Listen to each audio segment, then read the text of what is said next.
Have you ever had a conversation with somebody that in that conversation, although you may have been using the same word or words, you realized into the conversation you were talking about two different things altogether?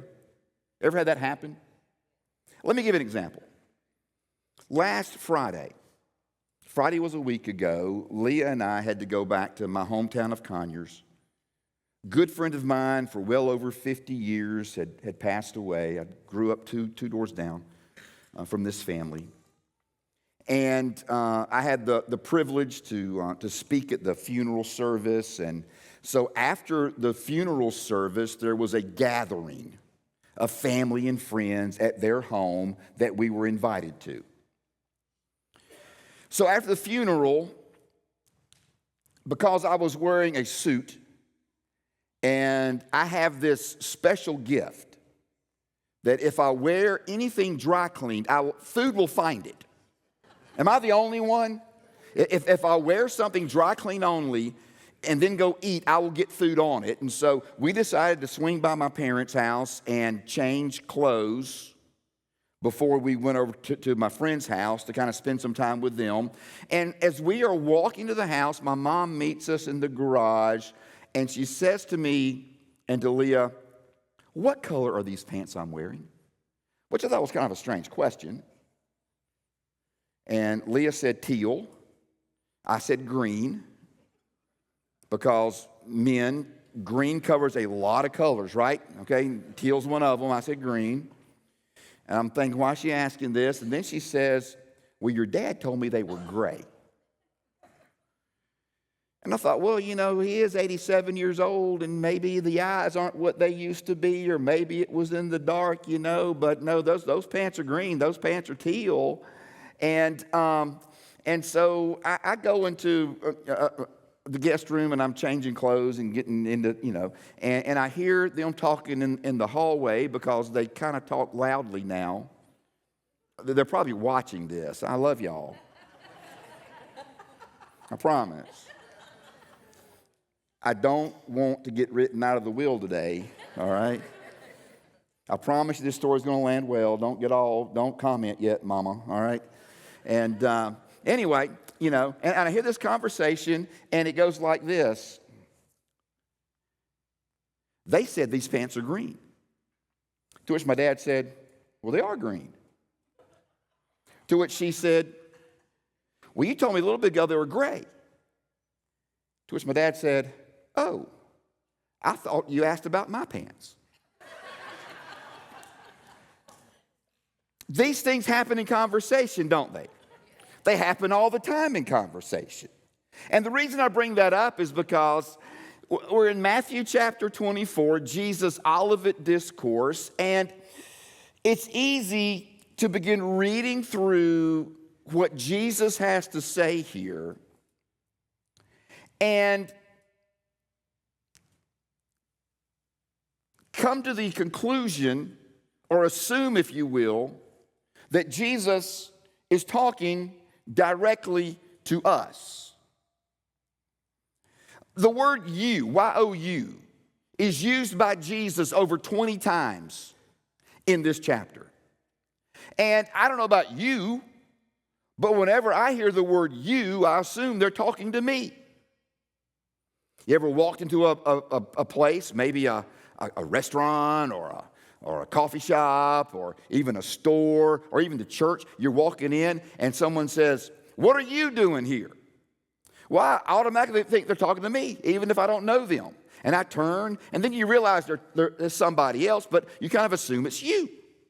And so when we read through Matthew 24, if we're not careful, we will draw the conclusion that Jesus is speaking directly to us and speaking into our day and time, events in our day and time, but the you Jesus is addressing is really somebody else.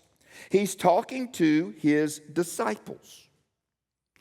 When Jesus says you in Matthew 24, he's talking to Peter and James and John and the other 9 amigos. That's who he's talking to. And he is answering a question, actually 3 questions as I see it, that we began seeking to answer ourselves last week. If you're with us last week, I told you that from Matthew chapter 24 and verse 3 that the disciples come to Jesus after Jesus had prophesied the destruction of Jerusalem's temple. After Jesus had said that a day is coming when not one stone of that temple would remain upon any other stone, the disciples come and they ask him what I think are 3 questions. Question number 1, when will these things take place? Followed by another question, what will be the sign of your coming? And then I see a 3rd question in there, what about the end of the age? And so last week we looked at question number 1. This week we're moving into question number 2. I also shared with you last week that from these 3 questions, we have a roadmap that we're going to be following as we discuss Matthew 24. And the roadmap looks like this. The first part of Jesus' answer to his disciples is what we're going to call a prophecy fulfilled. And we saw last week that Matthew chapter 24, verses 4 through about 26, 27, 28, somewhere in there, vividly, Jesus vividly prophesies what happened in Jerusalem leading up to and during the year AD 70 when Jerusalem and the temple were totally obliterated, totally destroyed. This week, we're going to be looking at this, a kingdom realized, because Jesus isn't through yet. And then next week, hopefully, we're going to get to the last part of Matthew 24 into chapter 25, a return to anticipate. Now, as we move into this, I want to hit something kind of quick that I think is just kind of necessary to kind of bring up. Many of us grew up in a church doctrinal system, teaching ministry, where we were told, or at least led to believe, that everything in Matthew 24 was totally future. I grew up in that everything in Matthew 24 was totally future. And one thing that we need to be willing to do as believers, whenever we are hearing something different, considering a different angle to something,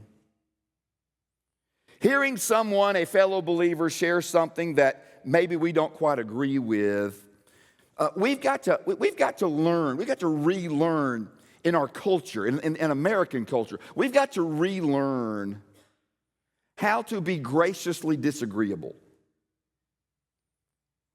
And we've got to learn how to disagree with people and still love and regard and respect.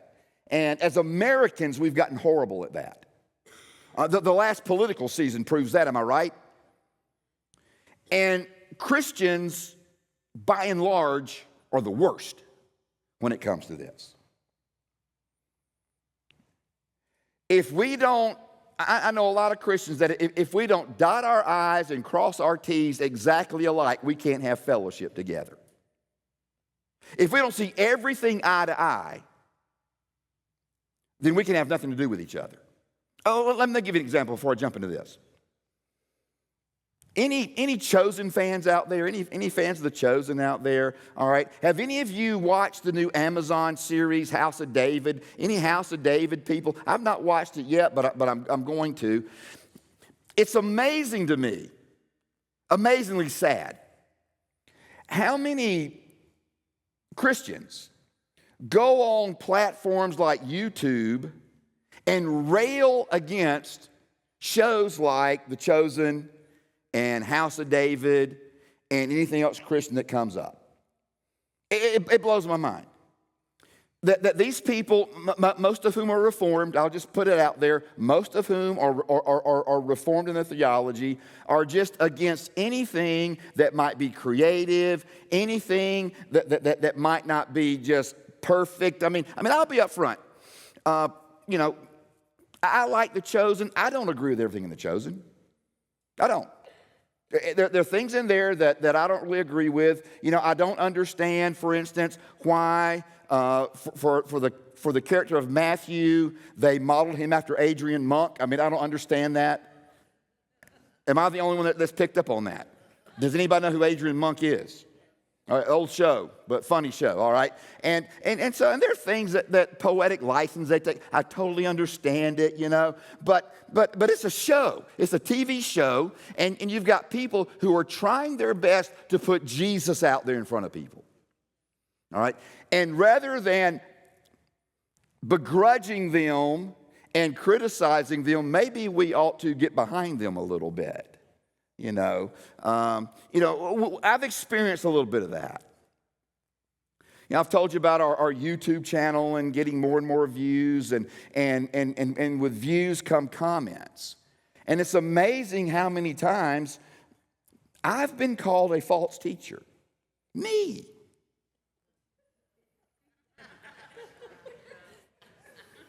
Me. You know. And me, Fred. It'd be different if it was somebody else that were talking that day, you know. And you know, because we put a lot of little 45-second, 55-second clips out there, and with the whole idea of there's a link to the message. Go watch the whole message, and people don't like 45 seconds or something, and it's always, I guarantee you, some Christian who's sad about something and upset or whatever the case might be, you know. And so, and this is what I'm getting at. We need to be really careful.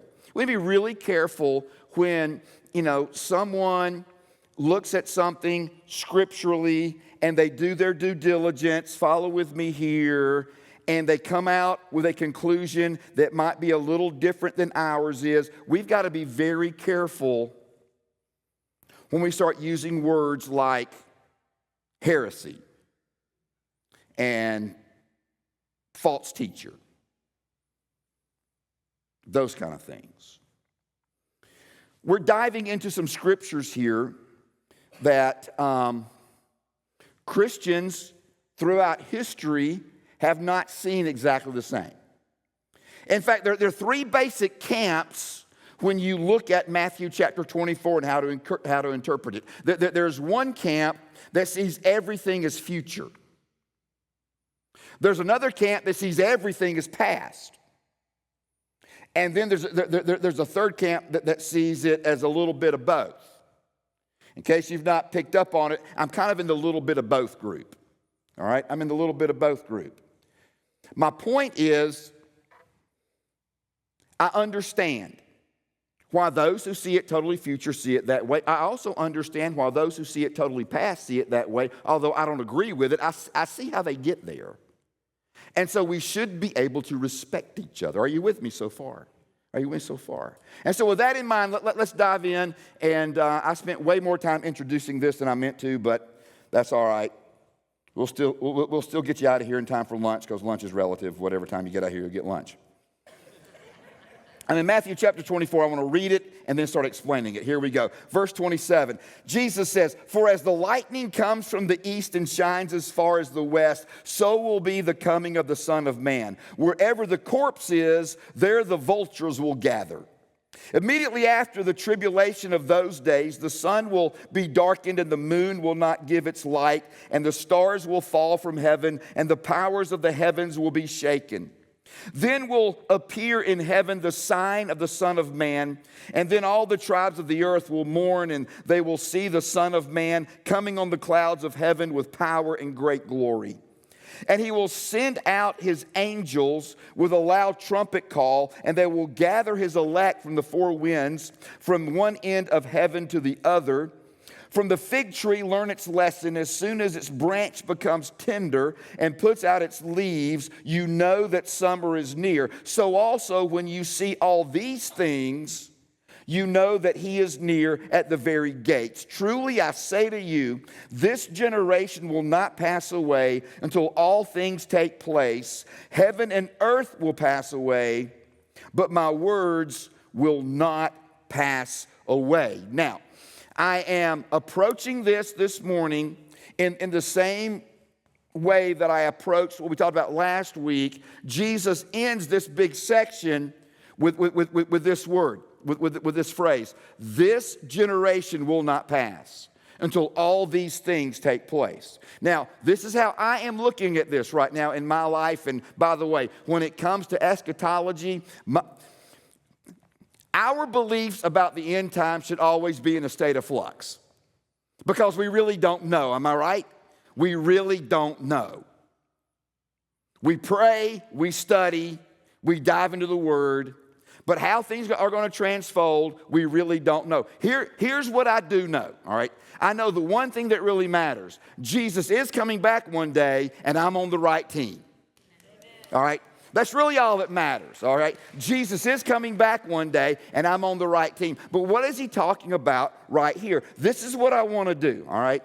Jesus mentions here, all right, the coming of the Son of Man.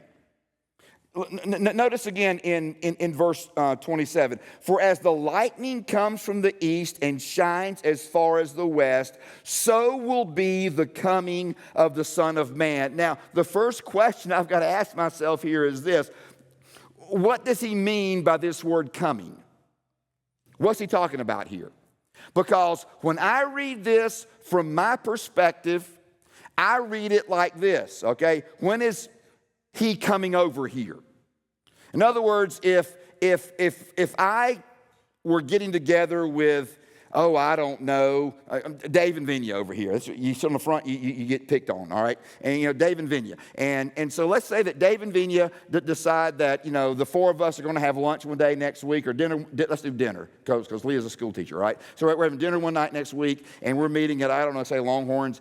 And Leah and I get there, and we wait, and y'all aren't there yet. So I pick up my phone, and I call and say, hey, are y'all still coming? What I mean is, are y'all still coming over? Or y'all stood us up, And are you coming over? And so when I read this from my perspective, it's easy to draw the conclusion that when is Jesus coming back to earth? When is Jesus coming here? But there's a problem with that. Historically, or at least contextually here, and it's this. Who's Jesus talking to? Say it again. He's talking to his disciples. And his disciples asked him, what's the sign of your coming? Jesus hadn't gone anywhere yet. In fact, they weren't convinced he was ever going to leave. Several times throughout the Gospels, Jesus tells his disciples that we're going to Jerusalem, and when I get there, I'm going to be betrayed, and I'm going to be killed. But don't sweat it, because on the third day, I'm going to rise again. Yet they didn't believe it. In fact, one time, I think this is in Matthew 16, Matthew 18, somewhere in there, Jesus tells them that, and Peter looks at Jesus and says, oh, no. We won't let that happen. That's that famous verse when Jesus says, get thee behind me, Satan. I hope Jesus never calls me Satan. Call me stupid, call me dumb, and to call me impulsive, but Satan. And because they didn't see it, they didn't want to believe it. And so when they're asking this, most likely what they're asking is this: Jesus, when are you coming in your kingdom? When are you going to take your rightful place on the throne of your kingdom and begin to exert authority as Messiah? Now, track with me here. When did Jesus receive authority? In Matthew chapter 28, verse 18, when Jesus rises from the dead and he appears before his disciples, the first thing he says to them is, all authority has been given to me in heaven and on earth. And so Jesus had authority at his resurrection. A few chapters earlier, at his transfiguration, Jesus is speaking, Peter, James, and John, I think, And he says to them, some of you will not taste death until you see the Son of Man coming in his kingdom. And so they were anticipating, when is this going to happen? And Jesus begins to explain it. And what he says in verse 27 here is that his coming into authority, and the sign of that coming is going to be quick and noticeable, just like lightning. It's going to be quick and noticeable. And if you'll look back at the history of what happened at the destruction of the temple, there was a buildup over years between tension between Rome and Israel. There was buildup over years. There was a siege for 5 months. But when the Romans moved in, they moved in quickly. They moved in like lightning. And one sign of authority, that's what we're talking about here, Jesus' authority. Are you with me so far? One sign of authority is the ability to pronounce judgment. Does that make sense? In other words, I think I'm right with this. If I'm wrong, correct me after church. All of y'all have the freedom to not like me. I know you won't, but all of y'all have the freedom to choose. I really don't like that guy. But none of y'all have the freedom to pronounce a judgment on me and throw me in prison because you don't like me. Because there are no judges in this room. None of us are judges, okay? And so, none of y'all might like the way I drive, but there's only about one person in this room who has the authority to arrest me because of the way I drive, and that's Paul back there in the back. He's a deputy sheriff, all right? The rest of y'all just got to live with it. Although I drive better, never mind, all right? And I've gotten to where I don't like driving anymore because no one knows how to drive. Am I the only one that believes that? I'm just like, man, where'd y'all learn to drive? Kmart? I mean, what's wrong with you people? All right, so anyway. All right, so are you tracking with me so far? You having fun today so far? All right, so Jesus says, my coming's going to be quickly. And then he adds this in verse 28, wherever the corpse is, there the vultures will gather. And if you'll take some time maybe this week and kind of study this on your own in the Old Testament, throughout the Old Testament, the gathering of birds over corpses is used over and over again to symbolize divine judgment. For instance, in Deuteronomy chapter 28 and verse 26, we read this. In this section of Deuteronomy, the Lord is giving lists of blessings and lists of curses over his people. If you follow me, all these good things will happen. If you don't follow me, all these bad things will happen. He's given this list of bad things in Deuteronomy 28. And in verse 28, verse 26, he says this, and your dead body shall be food for all the birds of the air and for the beasts of the earth. And there shall be no one to frighten them away. In other words, if you don't follow me, you will incur my judgment. All right, so we see the coming, authority, judgment. Verse 29, Jesus continues. He says, immediately after the tribulation of those days. There's a hint. What's he talking about? When were those days? He just talked about them last week. Actually, 15 minutes ago in his talk, but for us last week. Those days were what? What he described earlier in Matthew 24, right? Immediately after the tribulation of those days, the sun will be darkened and the moon will not give its light and the stars will fall from heaven and the powers of the heavens will be shaken. Now, we read that with our Western mindset. We read that with our literal understanding of everything, and it's easy to draw the conclusion there's coming a day where the stars are going to fall out of the sky and the sun's going to go out and the moon's going to go out and all this kind of crazy stuff is going to happen. And listen, that could happen. We don't know.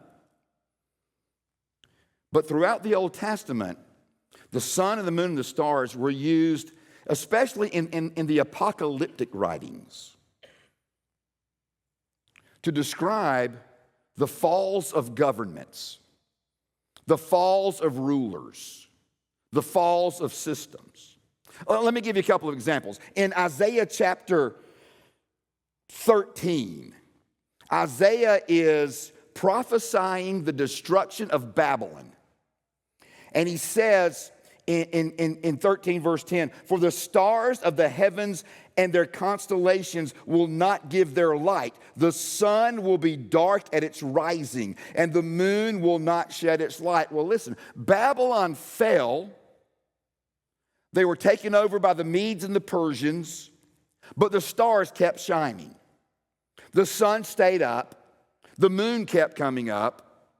There were no catastrophic signs in the heavens because historically in Eastern mindsets with apocalyptic language, they use stars and suns and moons to refer to governments and rulers and systems. Isaiah does the same thing. Ezekiel does the same thing concerning Egypt in Ezekiel chapter 32, verse 7. "When I blot you out, I will cover the heavens and make their stars dark. I will cover the sun with a cloud, and the moon shall not give its light. All the bright lights of heaven will I make dark over you and put darkness on your land, declares the Lord God." And so what most likely Jesus is talking about here in Matthew 29 is on that day, after those days of tribulation, hear me carefully, Israel will collapse. The nation will be no more. Politically, there'll be no more. Spiritually, there will be no more. The old covenant that you have walked under for generations will no longer exist. It will be done. It will be gone. And that's exactly what happened. It's amazing. It's interesting to me that the writer of Hebrews, in Hebrews chapter, let me find it here for you right quick. I think it's chapter 8. In Hebrews chapter 8 and verse 13, he says something like this. Speaking of the old covenant, it is obsolete and will soon vanish. And he wrote that between 64 and 66 AD, and in 70 AD, what was obsolete vanished. And the sacrificial system was gone, obliterated. Are you with me so far, everybody? So Jesus continues, and he says in verse 30, "Then will appear in heaven the sign of the Son of Man, and then all the tribes of the earth will mourn, and they will see the Son of Man coming on the clouds of heaven with power and great glory." What will appear in the heavens? A sign. The sign of the Son of Man. This is interesting to me, all right? Because Jesus doesn't say right here that the Son of Man will appear in the heavens. He says the sign of the Son of Man will appear in the heavens. Now, later in the New Testament, track with me before you go home and say, he don't believe some stuff, all right? In the New Testament, Paul talks about Jesus appearing in the air, right? So we know that day is coming, but I'm not sure that's what Jesus is talking about here. The sign. You know what signs are for? Signs are to point you to something else, right? Signs point you to something else. For instance, we have a church sign. Have you ever noticed it? We've got a church sign right out there, okay? But no one comes just to see the sign. Wouldn't it be kind of weird? Wouldn't it just be kind of odd if, like, today when we walked out of being in here, there's about 10 folks gathered around the sign? You know. The sign's just there to let them know, come in the building, you know. And today, you're going to leave here and go to lunch. And you'll be looking for a restaurant. And you're going to see a sign, whatever it might be. Longhorn, McDonald's, depending on your budget, you know. And but you're not going to stop at the sign. You're going in the building, okay? So Jesus says you're going to see something. You're going to see something. And I believe what he's pointing to here, this is just my opinion today, all right? I'm going to study this the rest of my life. Who knows what I'll come up with in 10 years? Because if some things aren't expanding, you're not thinking. and you're not growing, all right? And people can call me a lot of things, but hopefully no one will ever call me a know-it-all because I don't know it all. I'm still learning, still growing, still pressing, still studying it, still thinking it through, still praying it over. And I believe the sign Jesus is talking about here was the sign of the destruction. And the disciples are wondering, when will we know that you've come into your authority? When will we know that you've come into your kingdom? Now, think with me here, okay? And if I lose you, if I lose you here, just come talk to me afterwards, and I'll do my best to straighten it out, or send me a text, and I'll do my best to straighten it out. But think with me about this. When did Jesus receive authority? I told you a little bit ago. When did Jesus receive authority? Resurrection, okay? Resurrection. 40 days after the resurrection, he ascends back to heaven, right? Okay? The Gospels talk about it. First chapter of the book of Acts talks about it. You know, Jesus is talking to the guys, and then he ascends to heaven. Don't know how he did that. Been kind of cool to watch. I've often wondered, was it like gradual? You know, just floating up, like a balloon. You can't see him anymore, or did he hover for a moment and then he was gone, or did they look at each other and then he was gone? I don't know. But Jesus was gone. Jesus was there, and then all of a sudden Jesus isn't there anymore. Wouldn't that have been wild? Could you imagine, you know? And now they're wondering, okay, I'd have been wondering, did he make it to where he was going?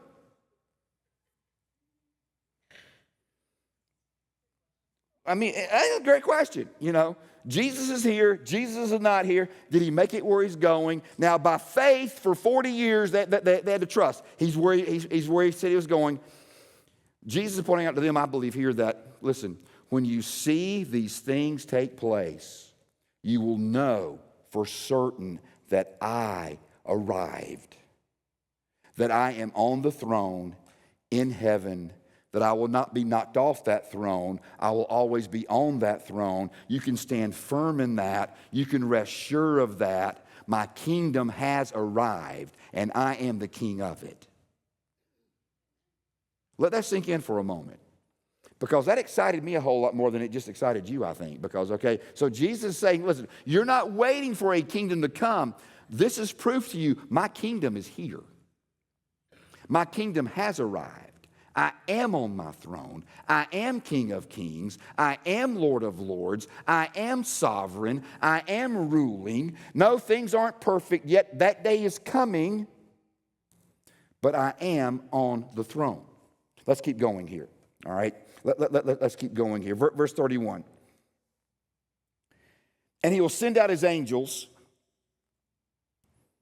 with a loud trumpet call, and they will gather his elect from the four winds, from one end of heaven to the other. Real quickly here, that word, have you ever noticed, I'm sure you have, that no two languages perfectly translate into each other? Am I right? No two languages perfectly translate into each other, and some languages have several words to describe the same basic thing, while other languages have one word that describes a lot of things. All right? For instance, and the most popular one between Greek and English that I hear all the time is love. We've got one word for love. And we use it for everything. I love my wife. I love my dog. I love my neighbors. I love my car. I love apple pie. You know, whatever the case might be. It's the same exact word.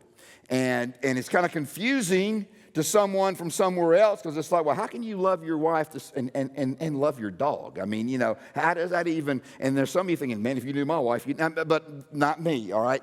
And that's not me. I've already made my parents mad at me today. I can't have everybody mad at me today.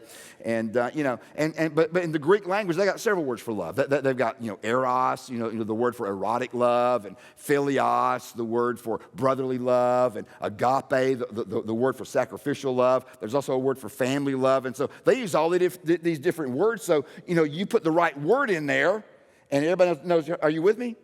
Okay. Well, guess what? We have different words for things that the Greek has one word and you got to decide what exactly they're talking about. One of those words is the word angelos. The word angelos in the Greek language can be translated one of two ways: angel or messenger. In other words, it could be a spiritual being, and then again, it could be a human being who's been given a message. In the book of Revelation, there are 7 letters written to these churches, and they all start with, to the angel at the church of Ephesus, right? All right? And most Bible scholars believe that the word angel there refers to like the pastor or the chief elder in that church, the messenger of that church. All right? So, just saying, in God's eyes, I'm your angel. All right? Yeah, I know y'all got a bad deal, and that's okay. It's all right.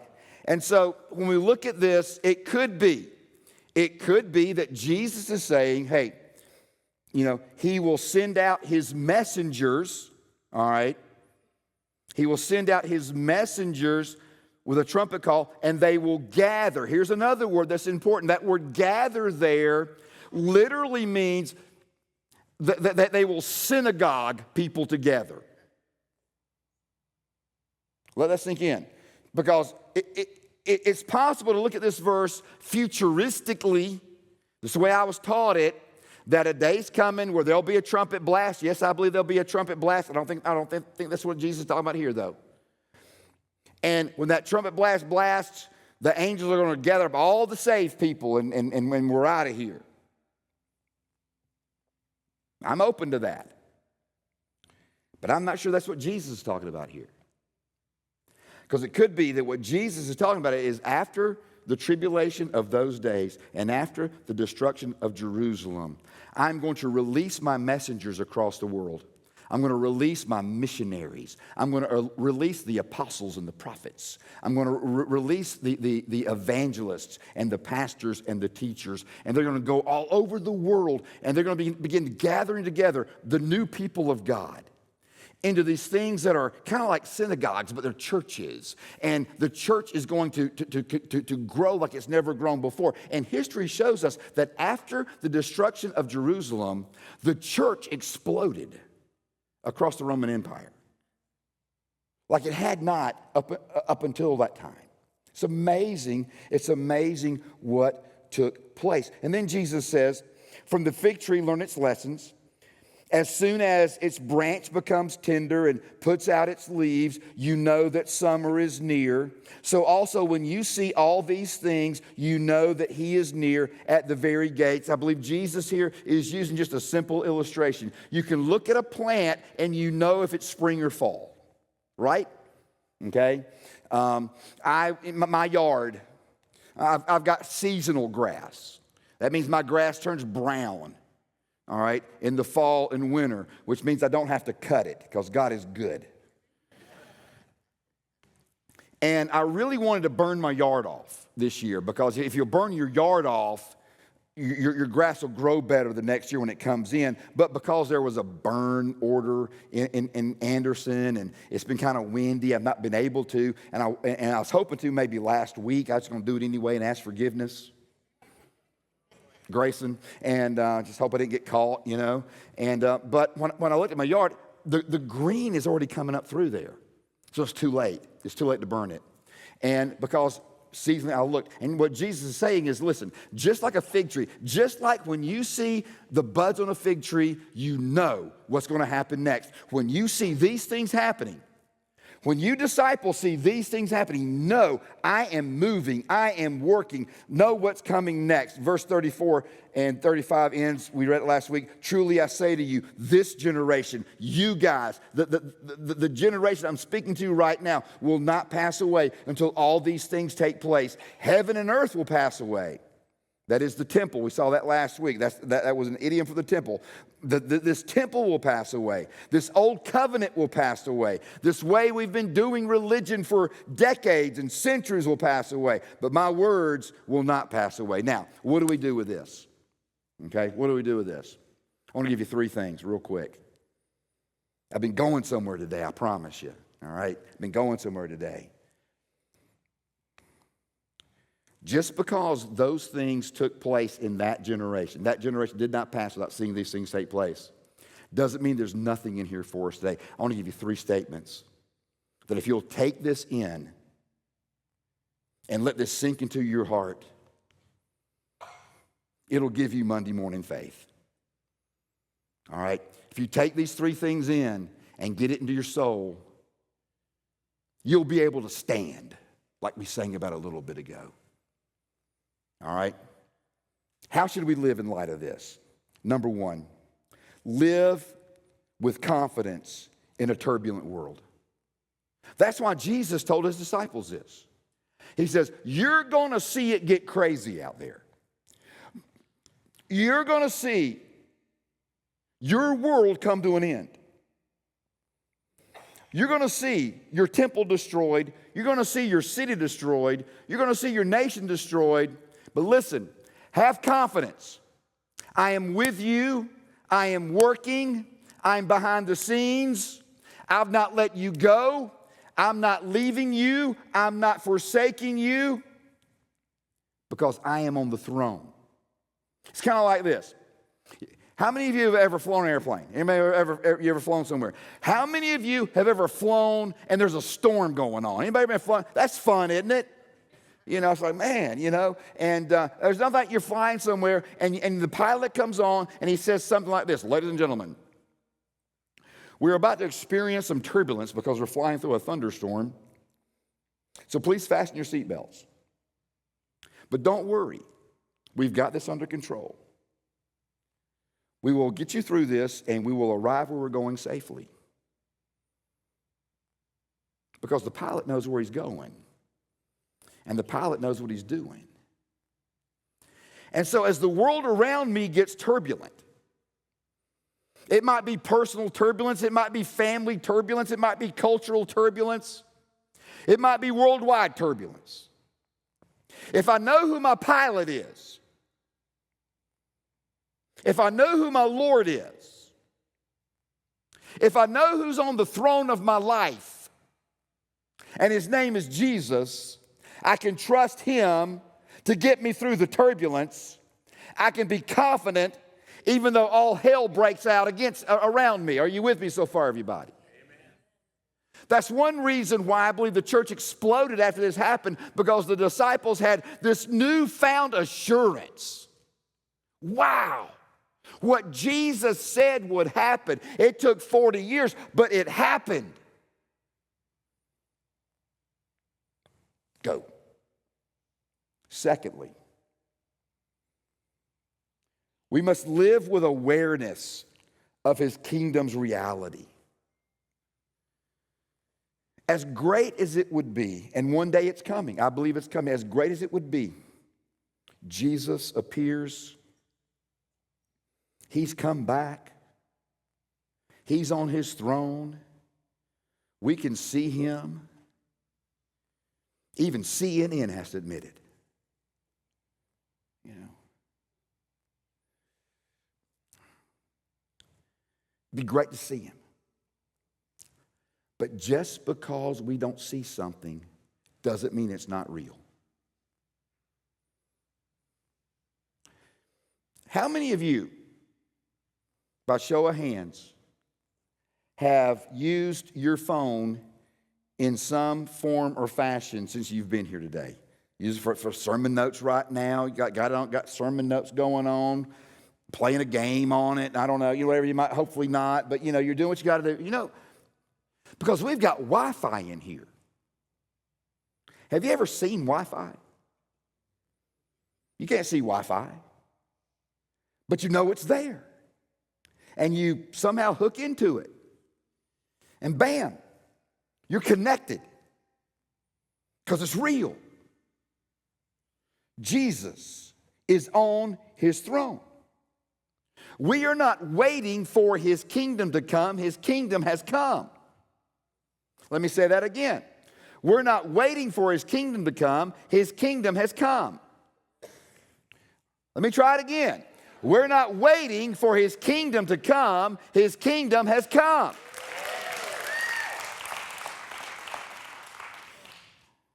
Need to make a note. Stronger coffee next Sunday.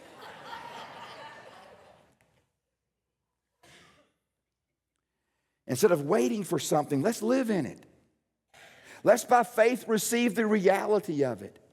And understand that the authority that Jesus has, He has given to us, and we walk this earth with kingdom authority. That's one reason why we pray for people like Mike Cummings expecting God to do something, because He's given us authority. That's why we share with someone the good news of Jesus and anticipate they're receiving Him and their life being changed, because we've been given that authority. That's why we can be bold enough to speak to someone and say, I believe God is laying upon you the spirit of Caleb. I'm not just trying to make somebody feel better. We've been given that authority. And so let's live aware of it. Let's live aware of this Monday morning. When you wake up, oh, God, I got to go to work again. No, I'm walking in authority. And I'm aware of whose I am. And I'm aware of who's on the throne. And I'm aware of what He's done for me. And I'm aware of what He has for me. And so I'm going to seek first His kingdom, not my kingdom. And I'm going to invest my life in His kingdom, because even though I might not see it, it's the most real kingdom out there. And one more thing. I'm going to live with trust in His enduring word. I bring you back to where we stopped last week. Heaven and earth will pass away, but my word will never pass away.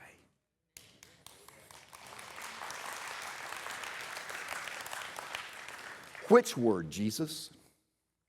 All of them. If I said it, it's not going to pass away.